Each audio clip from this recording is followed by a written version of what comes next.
Assalamualaikum warahmatullahi wabarakatuh. Waalaikumsalam warahmatullahi wabarakatuh.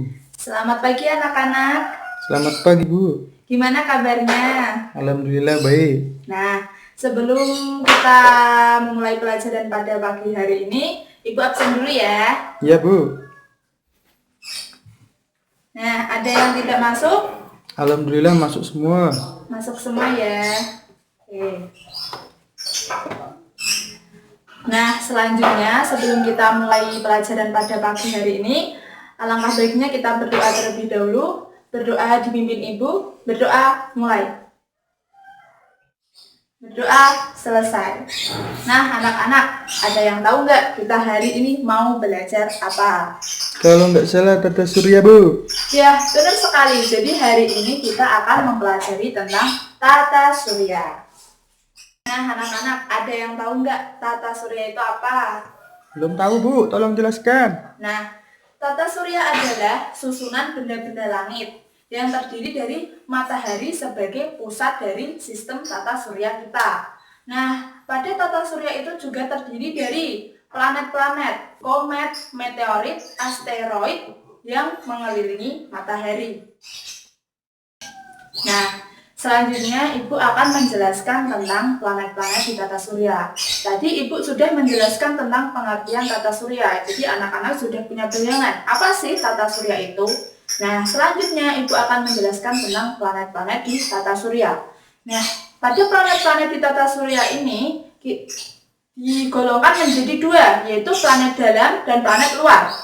Nah, planet dalam sendiri yaitu planet yang orbitnya di dalam planet Jupiter. Jadi sebelum Jupiter, yaitu terdiri dari planet Merkurius, Venus, Bumi, dan Mars. Jadi setelah Jupiter ke sana itu adalah planet luar, sedangkan sebelum Jupiter adalah planet Mars. Jadi planet Mars ke Merkurius itu adalah dinamakan dengan planet dalam. Nah, selanjutnya Ibu akan menjelaskan tentang planet luar. Nah, yang sudah Ibu terangkan tadi adalah planet luar itu yang orbitnya mulai dari apa tadi? Nah, benar sekali, Jupiter. Nah, Jupiter ke arah luar dari matahari, yaitu yang termasuk yang pertama yaitu planet Jupiter, Saturnus, Uranus, dan Neptunus. Jadi 4 planet. Yang dalam tadi juga 4 planet, yang luar juga 4 planet.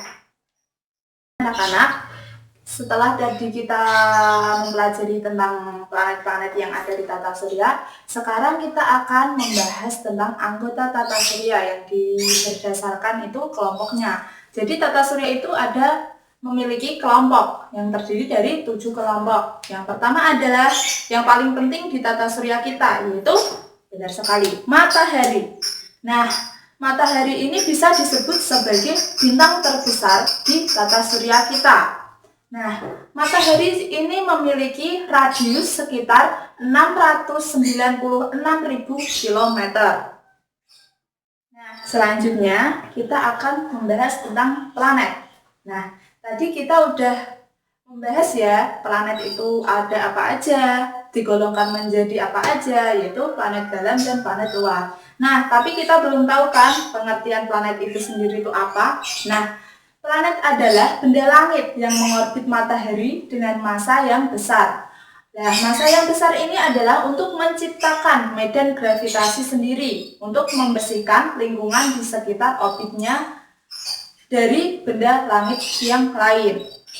Nah, matahari sebagai pusat dari sistem tata surya. Nah, planet-planet yang mengitarinya yang tadi adalah ada Merkurius, Venus, Bumi, Mars, Jupiter, Saturnus, Neptunus, dan Uranus. Selanjutnya kita akan membahas tentang satelit. Nah, pada planet yang memiliki satelit yang mengelilingi planet tersebut dan bersama planet tersebut mengitari matahari. Nah, sebagai contoh satelit adalah bumi kita sendiri. Jadi bumi kita sendiri ini memiliki satu satelit yang bernama bulan. Nah, bumi memiliki satu satelit yang bernama bulan. Jadi bumi dan bulan itu akan berputar mengelilingi matahari secara bersamaan. Nah, selanjutnya kita akan membahas tentang planet kerdil.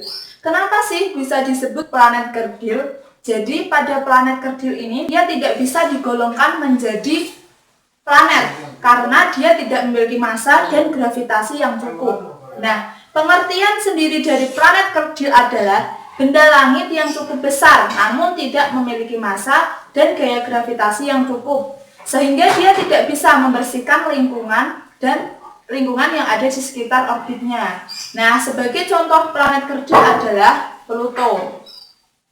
Nah, yang selanjutnya yaitu adalah asteroid. Apa sih asteroid? Asteroid itu adalah benda luar angkasa yang berukuran kecil, tapi umumnya lebih besar dari meteorit, namun lebih kecil juga dari planet dan planet kerdil. Nah, asteroid terutama itu terletak di sabuk asteroid antara Mars dan Jupiter, serta di tata surya tapi bagian dalam. Yang selanjutnya adalah meteorit.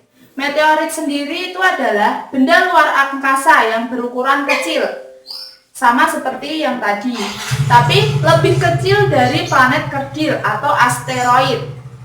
Nah, sedangkan asteroid tadi lebih kecil dari planet dan planet kerdil. Kalau yang meteorit itu lebih kecil dari planet kerdil dan asteroid. Nah, dia berukuran dengan jari-jari 10 meter. Nah, meteorit juga itu dapat jatuh ke bumi atau planet yang lainnya. Itu disebut dengan fenomena meteor. Nah, sedangkan batu meteor yang jatuh ke bumi itu juga disebut dengan meteorit. Nah, yang terakhir dari anggota tata surya adalah ada apa? Ya, benar sekali. Ada komet. Nah, komet sendiri ini adalah benda dari tata surya yang tersusun dari gas, batu, dan debu yang mengorbit matahari. Komet sendiri ini memiliki orbit elips, namun dengan bentuk lebih lonjong, jadi bentuknya lebih lonjong dan panjang daripada orbit planet. Nah, contoh komet ada yang tahu itu apa? Ya, betul sekali. Sudah sangat terkenal ya nama kometnya, yaitu Halley, yang mengelilingi matahari dan nampak dari bumi sekitar 76 tahun sekali. Jadi pada komet ini itu dia akan muncul selama 76 tahun sekali. Jadi selang waktu 76 tahun dia akan muncul kembali. Selanjutnya, Ibu akan membahas tentang apa itu rotasi dan apa itu revolusi. Jadi, anak-anak dapat membedakan apa itu rotasi bumi dan apa itu revolusi bumi. Nah, yang pertama, Ibu akan menjelaskan tentang rotasi bumi. Bisa ya dilihat di gambar. Tenang aja, nanti Ibu akan menampilkan videonya, yaitu video rotasi bumi dan video revolusi bumi. Nah, pada rotasi bumi ini adalah bumi berputar pada porosnya. Jadi, bumi hanya berputar pada porosnya. Nah, sebagai contoh, ini perumpamannya, botol Ibu itu sebagai bumi. Jadi, bumi hanya berputar pada porosnya, seperti ini. Nah, rotasi bumi ini memerlukan 23 jam 59 menit. Nah, yang bisa kita sebut sebagai 24 jam atau 1 hari penuh. Nah, arah rotasi bumi ini dari barat ke timur. Jadi, berputar dari barat ke timur. Nah, pada rotasi bumi ini akan menyebabkan hal-hal sebagai berikut. Yang pertama itu ada gerak semu harian matahari. Yang kedua, terjadinya siang dan malam serta perbedaan waktu. Nah, pada perbedaan waktu sendiri itu, Indonesia dibagi menjadi 3 waktu. Yang pertama, waktu Indonesia bagian barat, waktu Indonesia bagian tengah, dan waktu Indonesia bagian timur. Nah, seperti itu adalah pembagian waktu. Nah, yang selanjutnya adalah pembelokan arah angin dan pembelokan arah arus laut. Selanjutnya Ibu akan menjelaskan tentang revolusi. Nah, pada revolusi sendiri ini adalah bumi akan beredar mengelilingi matahari. Sebagai contoh adalah, ini adalah matahari dan botol Ibu sebagai bumi. Jadi, bumi akan mengelilingi matahari berputar seperti ini. Nah, sedangkan pada rotasi tadi, bumi hanya berputar pada porosnya. Jadi bumi akan berputar. Sedangkan pada revolusi, bumi akan berputar mengelilingi matahari. Nah, pada mengelilingi matahari ini, bumi memerlukan 1 tahun. Nah, pada saat mengelilingi matahari, bumi memiliki bidang orbit yang disebut ekliptika atau bidang edar planet bumi. Jadi pada saat bumi berputar, dia akan berputar dalam bidang edar planet bumi. Jadi pada planet-planet itu ada bidang edarnya sendiri. Jadi antara planet satu dengan planet lainnya itu tidak akan saling bertabrakan. Nah, pada arah revolusi bumi ini, arahnya adalah berlawanan dengan arah jarum jam. Nah, pada revolusi bumi ini akan menyebabkan hal-hal sebagai berikut. Yang pertama adalah gerak semu tahunan matahari. Nah, pada revolusi bumi itu terjadinya perbedaannya adalah gerak semu tahunan matahari. Sedangkan pada rotasi bumi itu terjadi gerak semu harian matahari. Nah, pada revolusi itu tahunan matahari dan pada rotasi itu harian matahari. Nah, yang kedua adalah terjadinya perbedaan lamanya siang dan malam. Nah, siang dan malam itu akan berbeda. Contohnya pada Indonesia ini sedang pukul 4 sore dan sedangkan di luar negeri mungkin masih malam hari ataupun pagi hari seperti itu. Nah, yang terjadi adalah pergantian musim. Nah, pada gerak semu tahunan matahari ini pada revolusi bumi itu akan menyebabkan pergantian musim. Jadi seperti musim penghujan berubah menjadi musim kemarau, ataupun kalau di luar negeri menjadi musim salju ataupun musim gugur ataupun musim semi seperti itu. Selanjutnya, setelah Ibu memberikan penjelasan tentang apa itu rotasi dan apa itu revolusi bumi, dan Ibu memberikan sedikit gambaran apa itu rotasi dan revolusi bumi, Ibu akan menampilkan sebuah video untuk anak-anak dapat lebih memahami apa itu rotasi bumi dan apa itu revolusi bumi. Assalamualaikum warahmatullahi wabarakatuh.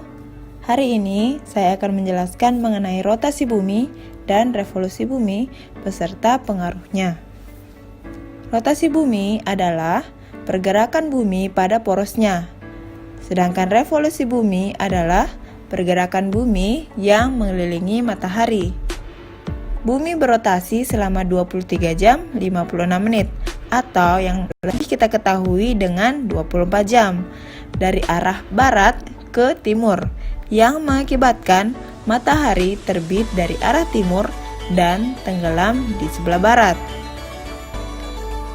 Adapun akibat dari terjadinya rotasi bumi adalah terjadinya siang dan malam, perbedaan waktu di berbagai tempat, gerak semu harian matahari, dan perbedaan percepatan gravitasi. Terjadinya siang dan malam ini karena ketika bumi berputar, ada sebagian belahan bumi yang terkena oleh cahaya matahari dan ada yang tidak. Jadi, rotasi bumi juga mengakibatkan perubahan waktu. Lokasi yang berada di bujur timur akan lebih melihat matahari terlebih dahulu. Sebagai contoh, di Indonesia yang memiliki 3 pembagian waktu, yaitu waktu Indonesia Timur, waktu Indonesia Tengah, dan waktu Indonesia Barat. Di daerah timur Indonesia akan lebih cepat terbit matahari, di mana daerah timur Indonesia lebih cepat 1 jam dibanding daerah tengah Indonesia dan lebih cepat 2 jam dari bagian barat Indonesia. Namun, bagi kita yang berada di bumi, nampaknya seolah-olah matahari yang bergerak dari timur ke barat setiap harinya. Padahal, sebenarnya yang bergerak itu adalah bumi, bukan matahari. Fenomena inilah yang disebut sebagai gerak semu harian matahari. Akibat dari rotasi bumi yang terakhir adalah perbedaan percepatan gravitasi bumi. Ternyata, percepatan gravitasi bumi di daerah kutub lebih besar daripada di daerah khatulistiwa, karena jarak permukaan bumi di kutub lebih dekat ke pusat bumi. Revolusi bumi. Pergerakan bumi mengelilingi matahari yang berlangsung selama 365 1/4 hari dalam waktu 1 tahun. Revolusi bumi terjadi akibat tarik-menarik antar gaya gravitasi matahari dengan gaya gravitasi bumi. Bidang yang dibentuk dari bumi tersebut ketika berevolusi disebut dengan bidang ekliptika. Dampak yang disebabkan oleh terjadinya revolusi bumi adalah pergantian musim, gerak semu tahunan matahari, dan perbedaan pergantian siang dan malam. Di daerah tropis memiliki 2 musim, yaitu musim kemarau, musim hujan, sedangkan di daerah subtropis terjadi 4 musim, yaitu musim gugur, musim salju, musim semi, dan musim panas. Gerak semu tahunan matahari, yaitu di mana matahari terlihat bergeser sedikit demi sedikit dan tidak selalu terbit di tempat yang sama. Yang terakhir adalah perbedaan pergantian siang dan malam. Pergantian siang dan malam terjadi karena pergeseran edar matahari sehingga perbedaan siang dan malam tidak selalu sama.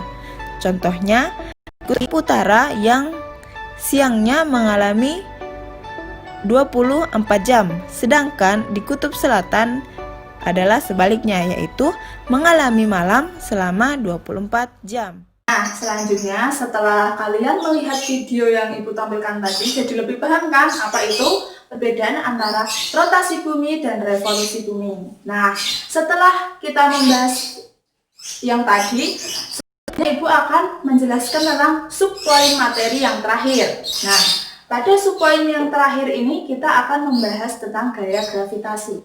Nah, apa sih gaya gravitasi itu? Ya, betul sekali.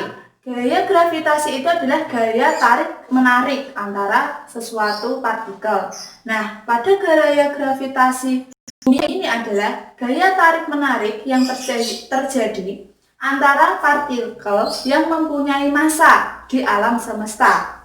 Nah, pada gravitasi matahari ini mengakibatkan benda-benda langit berada pada orbit masing-masing dalam mengitari matahari. Nah, sebagai contoh itu adalah bumi yang memiliki massa yang sangat besar, yang menghasilkan gaya gravitasi yang sangat besar untuk menarik benda-benda di sekitarnya. Sebagai contoh, kalau di bumi ini tidak memiliki gaya gravitasi, mungkin rumah kita ataupun tanaman, hewan-hewan yang ada di bumi ini akan terbang karena bumi tidak memiliki gaya gravitasi. Nah, di mana makhluk hidup itu bisa tinggal itu penyebabnya adalah juga karena adanya gaya gravitasi, sehingga kita bisa memijak tanah yang ada di bumi kita ini. Mau menjelaskan tentang sistem tata surya, jadi anak-anak kan jadi paham kan apa itu tata surya, apa itu planet-planet yang ada di bumi kita itu apa aja, terus apa rotasi bumi, apa revolusi bumi, terus kita bisa membedakan tentang rotasi dan revolusi bumi, dan ada gravitasi. Nah, selanjutnya untuk pada pagi hari ini Ibu akan memberikan 5 soal kepada kalian. Nah, Ibu akan mengelompokkan anak-anak, yaitu satu kelompok itu terdiri dari 2 orang. Nah, kalian dapat dengan teman sebangku kalian sendiri saja. Nah, pada 5 soal itu akan Ibu beri waktu 20 menit untuk mengerjakan. Nah, setelah itu jawaban akan dikumpulkan. Tapi sebelum dikumpulkan, Ibu akan menunjuk beberapa anak untuk mempresentasikan di depan. Terima kasih untuk anak-anak yang sudah maju ke depan ya, 3 orang anak yang sudah mewakili kalian semua. Nah, Ibu anggap kalian semua sudah paham ya, karena ketiga teman kalian tadi sudah menjelaskannya cukup bagus sekali. Nah, untuk itu Ibu berterima kasih kepada kalian semua yang sudah antusias dan sudah memperhatikan Ibu. Untuk itu Ibu ucapkan terima kasih. Ibu dapat akhiri pada pelajaran pagi hari ini. Semoga kalian semua diberi kesehatan dan selalu semangat untuk belajar. Sekian dari Ibu. Wassalamualaikum warahmatullahi wabarakatuh.